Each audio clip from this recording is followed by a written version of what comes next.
বলে খুড়ো পুলিশটা সরিয়ে দিয়ে রাস্তায় বেরিয়ে তোমাকে রিক্সাওয়ালা পর্যন্ত ছুটে ছুটে মারে। কত বড় বাপের বেটা হয়েছে বিজেপি নেতাদেরকে পেটাবে। অত বড় বাপের বেটা হলে না নিজেদের দলটা করতে, আরএসপি দলটা করতে, এখনো বাপের বেটা হলে বুকে দম নিয়ে ওই দলটা করার ক্ষমতা দেখাতে পালিয়ে আসতে না ওখান থেকে তৃণমূল কংগ্রেসে। আমরা যখন এখানে লড়াই করছি, আমাদের সহযোদ্ধা খগেনদা তখন শিলিগুড়িতে একটি বেসরকারি হসপিটালে এখনো বিছানার মধ্যে শুয়ে আছে। তিনি অসুস্থ, তার প্রাকৃতিক ভাবে কোনো রোগ হয়নি। কি করেছে? আজকে এই জেলার যারা তৃণমূল কংগ্রেস করেন তাদেরকে আমি প্রশ্নটা করতে চাই। এখান থেকে মিউনিসিপ্যালিটি বেশি দূরে নয়, ইংলিশ বাজার মিউনিসিপ্যালিটি। সেই মিউনিসিপ্যালিটিতে তৃণমূলের একজন নেতা আছে যে মমি হয়ে গেছে, মোটামুটি মমি হয়ে গেছে। সে কবে থেকে চেয়ারম্যান হয়ে আছে, নেতাগিরি করে বেড়াচ্ছে, বলে কবরে না গেলে আর আমি নেতাগিরি ছাড়বো না। সেই নেতার কাছে আমি প্রশ্ন করতে চাই, আপনারা কিষানদা বলেন, আমার মনে হয় সে কবরে যাবে, পূর্বে মনে হয় না, গ্যারান্টি নেই। সে তার কাছে প্রশ্ন করতে চায়, সেই সমস্ত তৃণমূল নেতাদের কাছে প্রশ্ন করতে চায় যে খগেন মুর্মু একজন মালদার ভূমিপুত্র। যখন আপনারা প্রথমে মালদা জেলার যারা তৃণমূল কংগ্রেস নেতা আছেন, যারা দেখলেন দরদর করে রক্ত বেরোচ্ছে, তখন আপনাদের কেমন লেগেছিল? যদি আপনার মনে দুঃখ না হয়, মনে যদি ব্যথা না হয়, তাহলে আপনি মালদার লোক বলার উপযুক্ত নয়। মালদা জেলার বাইরে গিয়ে আপনার থাকা উচিত। মালদা করেও আপনার যদি কষ্ট না লাগে। আজকে আমাদের এই মঞ্চে, আমাদের এইখানে যেখানে প্রোগ্রাম হচ্ছে দক্ষিণ মালদা জেলা, সেই মালদা জেলার সভাপতি অজয় গাঙ্গুলি মহাশয় উপস্থিত আছেন। উত্তর মালদার জেলা সভাপতি প্রতাপ দা উপস্থিত আছেন। আমাদের এই জেলা থেকে দুজন মালদা জেলাকে তৃণমূল কি মনে করে আর বিজেপি কি মনে করে একবার দেখুন। তৃণমূল কি করে? মালদা জেলার লোকেদের মুখে পাথর মেরে তৎপর করে রক্ত বের করে। আর বিজেপি কি করেছে? দুজন ব্যক্তিকে রাজ্যের সব থেকে বড় দায়িত্ব মোর্চা, আমাদের ওবিসি মোর্চার প্রেসিডেন্ট, মালদা জেলার অধিবাসী অজিত দাকে ওবিসি মোর্চার প্রেসিডেন্ট করেছে, এসটি মোর্চার প্রেসিডেন্ট জুয়েল মুর্মুকে করেছে। তার আগে খগেনদা এসটি মোর্চার প্রেসিডেন্ট ছিলেন আমাদের। এটা মালদা জেলাকে বিজেপি সম্মান দেয়। শুধু তাই নয়, আমাদের রাজ্য সম্পাদকদের মধ্যে একজন রাজ্য সম্পাদক মালদা জেলার, আমাদের মালদা বিধানসভার বিধায়ক, তিনি ভারতীয় জনতা পার্টির রাজ্যের সম্পাদক। সেই সম্মান ভারতীয় জনতা পার্টি দিয়েছে। এই মালদা জেলা আমাদের হরিপ্রসন্ন দাস জেলা।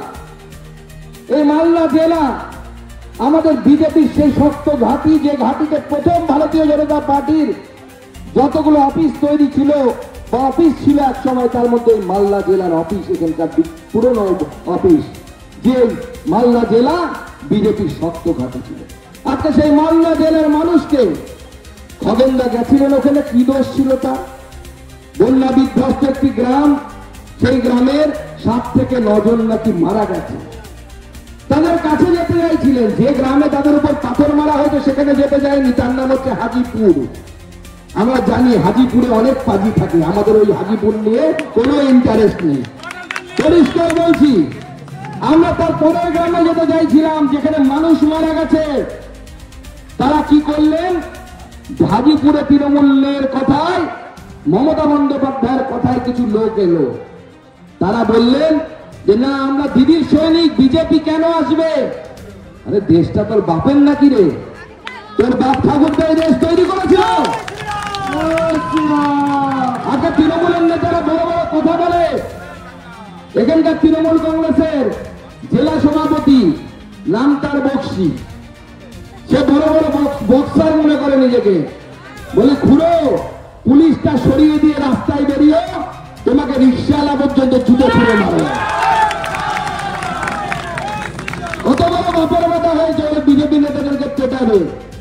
অত বড় বাপের বেটা হলে না নিজেদের দলটা করতে, আরএসপি দলটা করতে, এখনো বাপের বেটা হলে বুকে দম নিয়ে ওই দলটা করার ক্ষমতা দেখাতে পালিয়ে আসতে না ওখান থেকে তৃণমূল কংগ্রেসে, ভয়ে পালিয়ে এসছে। আর এখানে আদিবাসীদের উপর আমাদের ওখানে খগেনদাকে টার্গেট করা হলো।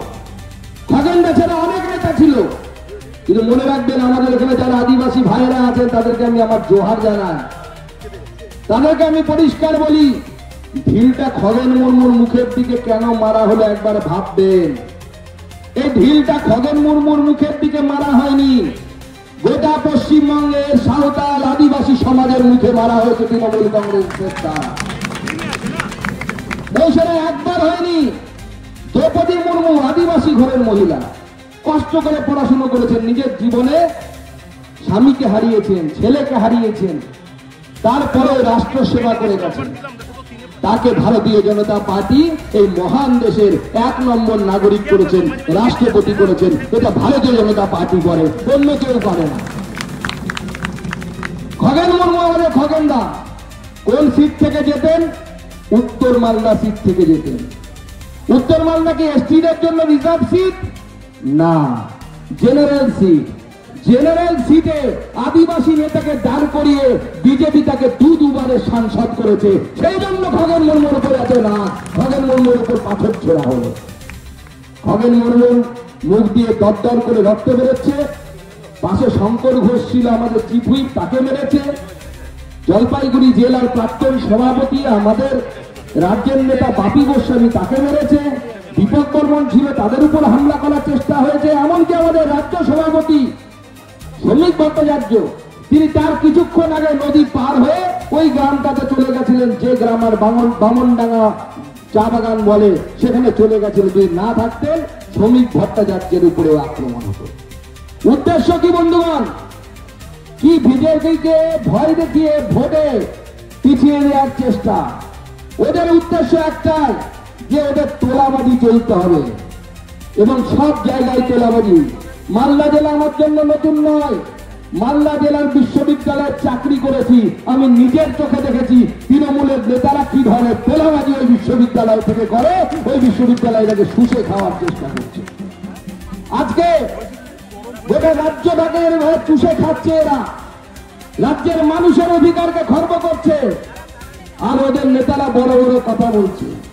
আমি আস্তে আস্তে সাংবাদিকরা প্রশ্ন করছিলেন, সাবিনা ইয়াসমিন ম্যাডাম নাকি বলেছেন যে এসআইআরে একজনের নাম বাদ গেলে পরে উনি নাকি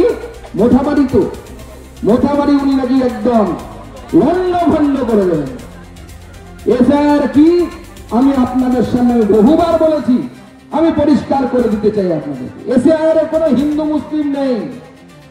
আমি পরিষ্কার স্পষ্ট করে বলছি, যারা ভারতীয় মুসলমান, যারা ভারতবর্ষে আছেন, তারা ভারতবর্ষের সম্মানীয় নাগরিক, তারা কোথাও যাবেন না, তারা ভারতবর্ষেই থাকবেন। তারা ভারতবর্ষের ভারত মায়ের সন্তান বলে ভারতীয় জনতা পার্টি মনে করে। এসআইআর কি বলছে? 2002-এ যাদের নাম ভোটার লিস্টে ছিল তাদের নাম 2024-25-এ যে ভোটার লিস্ট বেরোবে, এসআইআর হবে, তাতে তাদের নাম চলে আসবে। আপনি বলতে পারেন, দাদা আমার ছেলেটার 18 বছর হয়নি 2002-এ, তাহলে তার নামটা থাকবে কি থাকবে না? সিম্পল ব্যাপার, আপনার ছেলের মা বাবা অর্থাৎ আপনাদের নাম যদি ভোটার লিস্টে 2002-এর ভোটার লিস্টে থাকে, তাহলে আপনার ছেলের নামও ভোটার লিস্টে চলে আসবে। কোনো অসুবিধা নেই, সেই হিন্দু হোক মুসলমান হোক, কোনো অসুবিধা হবে না, তাদের নাম চলে আসবে।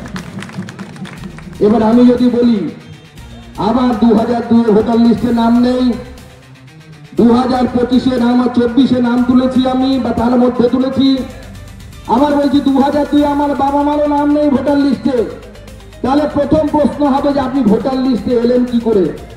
আকাশ থেকে পড়লেন না মাটি ফুঁড়ে বেরোলেন? সেটা তো আগে বলো কাকা, তারপরে তোমার নামটা ভোটার লিস্টে আমরা ঢোকাবো। পরিষ্কার কথা, এখানে দু ভাগ আছে, এবং সেটা আমরা বুক ঠুকে বলি, লুকোলুকির ব্যাপার নেই, লুকোচুরির ব্যাপার নেই। যারা বাংলাদেশ থেকে আসছে, তারা আসছে অত্যাচারিত হিন্দু সমাজের মানুষ, হিন্দু শুধু নয়, হিন্দু বৌদ্ধ জৈন, তারা যদি অত্যাচারিত হয়ে পারে আসে, তাদেরকে নাগরিকত্ব আমরা সিএ এর মাধ্যমে দেব। আমাদের নরেন্দ্র মোদী সেই অধিকার তাদেরকে দিয়েছে, সেটা কার আর অধিকার কারণে। ভারতীয় মুসলমানরা এরপরেই থাকবে, কিন্তু বাংলাদেশ থেকে তুমি যদি ভাবো গাছের কুড়ো কলারও গাছেরও খাবো, তলারও কুড়বো, ওটা আমরা চলতে দেব না।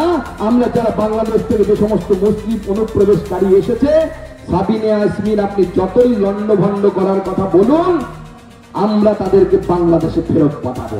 সেই ব্যবস্থা ভারতীয় জনতা পার্টি। আর আপনি মালদার মানুষকে, মালদার ইংরেজ বাজারের মানুষদেরকে স্পষ্ট করে বলে দিতে চাই, সাবিনা ইয়াসমিনকে আলাদা করে ভাববেন না। সাবিনা ইয়াসমিন যে কথা বলছে ওটা মমতা বন্দ্যোপাধ্যায়ের মনের কথা, নিজের কথা বলছে না। তাই তৈরি হয়ে যান। সব জায়গাতে এরা লন্ডভন্ড করার চেষ্টা করবে। আর লন্ডভন্ড যদি করার চেষ্টা করেন, তাহলে ইংরেজ বাজারে এই পুলিশ, এই মামা পুলিশ কিচ্ছু করবে না। এদের হাওয়ায় যদি 4টে দিন চেটে চেটে পরিষ্কার করে দেবে। আপনার কোনো কাজে আসবে না, আপনার জীবন কোনো কাজে আসবে না। আমরা কিছুদিন আগে দেখেছি এখানে শমশেরগঞ্জে দিদিমণির পুলিশের উপর ভরসা করেছিল চন্দন দাস, হরগোবিন্দ দাস, কোপানো হলো বাড়ির সামনে, চোখের সামনে বউ, মা, বাচ্চা পালিয়ে গেছে, বাঁচাতে পারেনি। দিদিমণির পুলিশের কত ঘন্টা লেগেছিল পৌঁছতে জানেন? মাত্র 4 ঘন্টা। 4 ঘন্টা। চলো ইংরেজ বাজারদের মানুষেরা বলতে চায়, যদি বাঁচতে চান নিজের দায়িত্ব নিজে নিন। মমতা বন্দ্যোপাধ্যায় পুলিশ আপনাকে বাঁচাবে না। পুলিশ খুব বেশি হলে এরকম ব্যারিকেড বানাতে পারবে, তার পেছনে বোরখা পরে লুকিয়ে থাকতে পারবে, তার বেশি পুলিশের দ্বারা কিছু হবে না। আপনাদের জন্য নরেন্দ্র মোদী আছে, অমিত শাহ আছে, কিন্তু অমিত শাহ, নরেন্দ্র মোদীর বিএসএফ, অমিত শাহ, নরেন্দ্র মোদীর সেন্ট্রাল বাহিনী আসা পর্যন্ত আপনাদেরকে লড়াইটা ফিরিয়ে দিতে হবে। তার জন্য কোমর বেঁধে প্রস্তুত হন। 1947 সালে আপনারা করেছিলেন, আপনারা 1947 সালে করেছিলেন, আবার করতে হবে। আর খগেন মুর্মুর বদলা, আমরা কোর্টে গেছি, আমাদের বিরোধী দলনেতা গেছেন ওই বন্যা বিধ্বস্ত অঞ্চলে, আমাদের রাজ্য সভাপতি গেছেন যেদিন গন্ডগোল হয়েছে, আর 3য় দিন আমি গেছি। আমি পুলিশের উপর ভরসা করিনি, আমি জানি পুলিশ কিছু করতে পারে। তাহলে মালদার কিছু আমাদের নেতাদেরকে বলেছিলাম যে ভাই, আমি জলপাইগুড়ি যাচ্ছি, খগেনদাকে যারা মেরেছে তারা হয়তো আমার সঙ্গেও বিক্ষোভ দেখাতে আসতে পারে, যাবে নাকি একটু হাত গরম করতে? একসাথে 10 জন রেডি হয়ে গেল, 20 জন পৌঁছেছিল হাত গরম করতে, কিন্তু তারা ভয়ে আসেনি।